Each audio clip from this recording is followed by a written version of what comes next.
Entonces os paso con él. Simplemente también decir que se había preparado un PowerPoint durante la charla. Estar atentos porque se irán poniendo imágenes y en el caso de que no se van a poder tampoco poner las imágenes. Bueno, yo dejaba la esperanza de que a lo mejor durante la charla se pudiera solucionar el asunto y a lo mejor se podrían proyectar. Pues nada, os dejo con Arcadi y muchas gracias.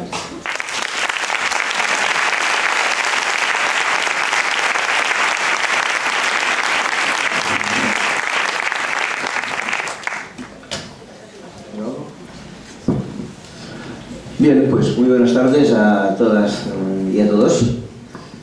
Estoy contento de estar en Alcañiz, de confesar que es la primera vez en mi vida que pongo los pies en esta ciudad, con lo cual, habiéndola visitado con la compañía de Ángel y Fili hace un rato, pues me sabe mal no haberla podido conocer antes. Y también un teatro que verdaderamente es magnífico, y más magnífico porque está lleno, con lo cual, a partir de ahí, pues mi satisfacción es doble. Estoy contento, doy muchas gracias a todos los que han organizado pues, este acto. Felicito por descontado a la Asamblea de Alcañiz, que sí que es viva, no está ni tan solo hibernada, está en la posición de frío, pero pronto la cosa se redondará y mientras tanto ya se está haciendo mucho trabajo interno. Bien, me han pedido que en esta visita me dedique a hablar de la crisis. Indudablemente lo haré, porque este es el motivo de la charla. Pero quisiera decir que cuando hablamos de crisis deberíamos entender que hay bastantes crisis. Esta crisis económica de la que nosotros hablaremos es sin duda muy importante, es probablemente aquella que más nos afecta a todos nosotros, pero sin duda no es la mayor crisis del mundo. Se lo decía esta mañana a los compañeros, a los amigos, a los excelentes chicos del Instituto Bajo Aragón, que hay otros problemas, otras crisis de mayor gravedad. Y creo que estaréis de acuerdo conmigo en que hoy por hoy la mayor crisis que sufre la humanidad, no ahora, y el día de su aparición sobre la Tierra, es la crisis alimentaria. El gran problema no es tener trabajo o no tener trabajo, tener pensión o no tener pensión, estar endeudado o no estar endeudado. El gran problema es comer o no comer. Y cuando digo comer, me refiero a beber, a tener medicamentos básicos, todo aquello que hace falta para que una persona pueda hacer adelante. Y hoy por hoy, este es sin duda el mayor problema de la humanidad. Y por tanto, aunque hablaremos fundamentalmente de la crisis económica, quisiera que estos 5 primeros minutos prestaran atención a esta crisis, que ya se verá cómo enlaza inmediatamente con la otra crisis.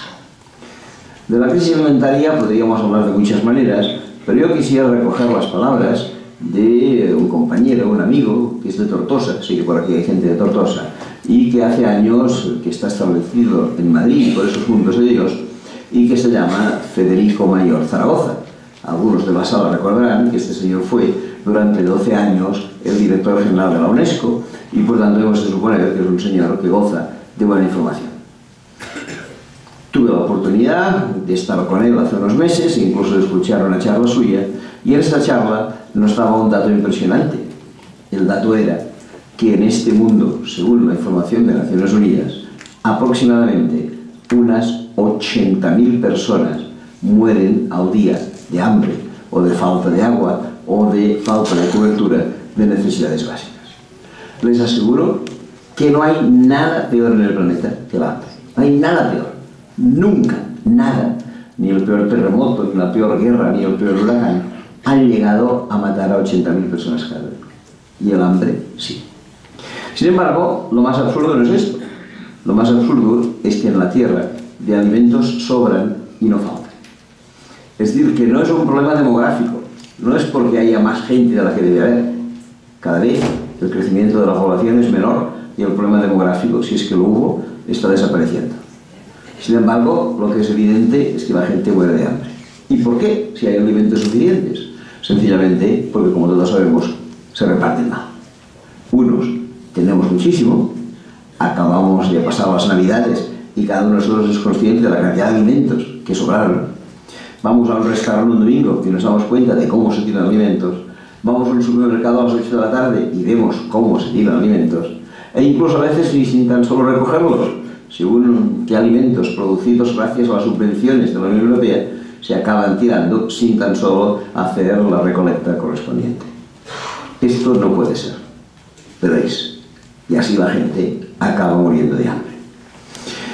En el mes de junio del año 2008 se reunió la sección de Naciones Unidas llamada FAO, que es la encargada de los temas de agricultura y alimentación.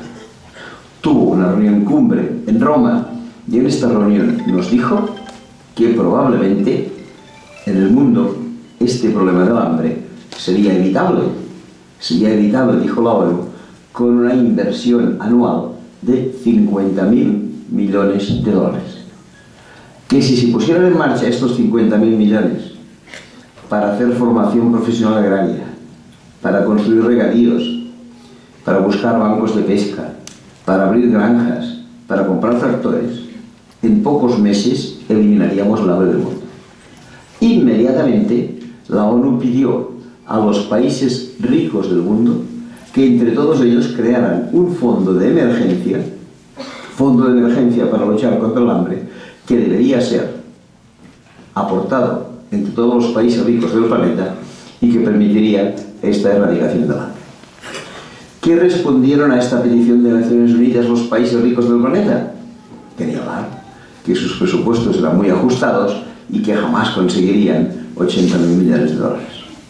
Perdón, 50.000 millones de dólares. Ofrecieron, sí, una pequeña respuesta alternativa basada en dar a Naciones Unidas 8.000 millones de dólares al año, que frente a las necesidades es una cantidad miserable. Naciones Unidas dijo que de esta manera nunca resolveríamos el problema y que las cosas seguirían tal cual. Esto que acabo de explicar se producía el mes de junio del año 2008. 3 meses después, en el mes de septiembre del año 2008, concretamente el día 15 de septiembre, daba en quiebra la mayor banca norteamericana, Lehman Brothers. Produjo la mayor catástrofe financiera de la historia de Estados Unidos. Nunca una empresa de tal dimensión había dado en quiebra. Y Lehman Brothers, con un comportamiento execrable, dio en quiebra. Dio en quiebra con enormes cantidades de dinero perdido. Por cierto, y por si les interesa, el director en España de Lehman Brothers se llamaba Luis de Guindos y ha sido nombrado ministro de Economía hace 3 semanas. Cierro el paréntesis. Resulta que a partir de aquí, pues evidentemente la gente tuvo pánico. Se tuvo miedo que otras empresas bancarias tuvieran el mismo fin que Lehman Brothers, y a partir de aquel momento los gobiernos, y cuando digo los gobiernos me refiero a los gobiernos occidentales, a los gobiernos de Estados Unidos, de la Unión Europea, de Canadá, de Japón, de Australia, etc., empezaron a decir, y eso no solamente a decir, sino también a hacer, aquello que popularmente se ha llamado inyectar liquidez a la banca, que es una manera suave de decir que se les iba a dar dinero. Muy bien, he calculado cuánto dinero se ha dado a la banca, una parte en forma de efectivo, de dinero entregado, de donativo, otra parte en forma de crédito, que por cierto no han devuelto, y entonces llego ya a la suma final de cuánto dinero se ha entregado a la banca en estos 3 años y medio. He llevado más o menos pormenorizadamente los números y puedo asegurarles que a la banca se les ha entregado 4.600.000 millones de dólares. Si hacemos una pequeña división, ¿qué son 4.600.000 millones de dólares? Referidos a los 50.000 millones de dólares que la ONU pedía para erradicar el hambre, veremos que la proporción entre una cantidad y la otra es el número 92. ¿Qué significa esto? Sencillamente, que si el mismo dinero que hemos dado a la banca lo hubiéramos destinado a luchar contra el hambre, hubiéramos podido eliminar el hambre, si la población mundial hubiera crecido, los próximos 92 años. 92 años. ¿Cómo puede ser que las cosas sean así? ¿Cómo puede ser que las cosas sean así? ¿Cómo puede ser que los gobiernos sean tan absolutamente irresponsables para darle a la banca 92 veces más de lo que hace falta para erradicar el hambre? La verdad es que es difícil de entender. Muy difícil de entender. Le he dado vueltas y vueltas y al final solo se me ha ocurrido una única solución. Los gobiernos tienen dinero para ayudar a la banca y no tienen dinero para luchar contra el hambre porque los gobiernos que ayudan y la banca que es ayudada son exactamente los mismos, o en último caso, íntimos amigos. Y nada más. Y eso que estoy diciendo lo justificaré. ¿Cómo lo justificaré? De la siguiente manera. Acabo de hablar de la caída de Lehman Brothers como la más importante caída de una empresa americana a lo largo de la historia. Pero la segunda mayor caída de una empresa americana a lo largo de la historia no se había producido en 2008, se había producido 6 años antes, en 2002, cuando desapareció otra empresa, cuyo nombre quizá alguno de ustedes recuerde, llamada Enron. Enron en aquel momento atrapó a sus inversores, a sus accionistas, a sus proveedores 80.000 millones de dólares. 80.000 millones de dólares, démonos cuenta, es el equivalente a 1 año y medio de lucha contra el hambre. Con el dinero que perdió Lehman Brothers, que perdió Enron, se hubiera podido erradicar el hambre 1 año y medio. La empresa desapareció. Nadie supo nada más de ella. Yo, por lo menos, no supe nada de Enron hasta que hace unos meses tuve ocasión de ver un documental, una película, un reportaje, que hablaba de la evolución de esta empresa Enron. Desde que la empresa había nacido hasta que la empresa había desaparecido.